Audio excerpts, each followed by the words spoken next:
The creeper is one of the most famous mobs in Minecraft, and it's actually the oldest mob created for the game.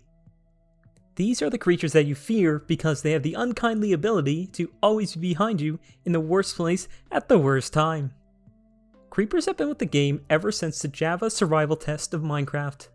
The survival test took place all the way back in 2009 during the alpha version of Minecraft, and it was here where the actual survival mode was being tested for Minecraft. The creeper model was created after Notch took a pig model and accidentally stretched it out and stood it upright. When it was originally made, Notch had this to say: "It looks creepier when animated. I'll keep it for a creepy creature." When it was finally textured, it already had its iconic green checkered design, but it was just a tad bit darker. It was later brightened because the idea behind this texture and the color scheme was to actually blend in with the surroundings because its color scheme matched the old colors used for most blocks. Creepers also didn't act the same way as they do today. Creepers used to jump around, and instead of walking up to a person and blowing up, the creepers actually just smacked the player. When a creeper died, it would lie down and then cause a small explosion after a few seconds. The change of how creepers acted actually didn't happen for a few months. When the creeper was finally updated, it no longer attacked the player, but instead, it simply walked up and exploded like it does now. In version 1.5, creepers were also given the ability to be supercharged when struck by lightning.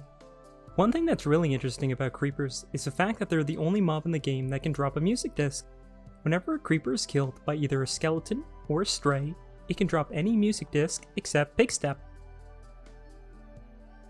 Creepers are one of the most deadly mobs around, while also being the most destructive non-boss mob. Creepers do a lot of terrain damage and can blow up most blocks in the game, but their destructive power can be removed by using water as it stops surrounding blocks from being destroyed. The damage a creeper can do is based on its range and the difficulty of your world.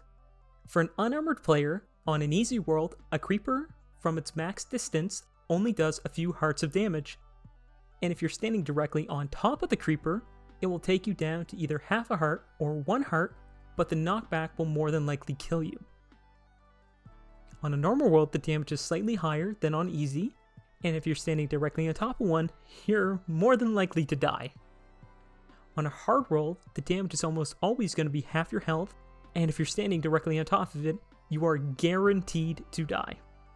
The damage that a creeper does is based off how the player's position as well. Explosions in general do more damage to the player's legs than anything else. That's why if you're face to face with the creeper, you will take a lot of damage. If however your legs are covered, the damage is reduced and the backlash is also not as punishing. This is why anytime you see somebody using a bed in either the nether or the end, they always have a block in between them and the bed, only covering their legs. The actions and the design of the creeper are some of the most iconic aspects of the game as a whole. It's even present in the logo for the game now. One thing that you should always remember though is you gotta lock your door. I cannot believe I just survived. What?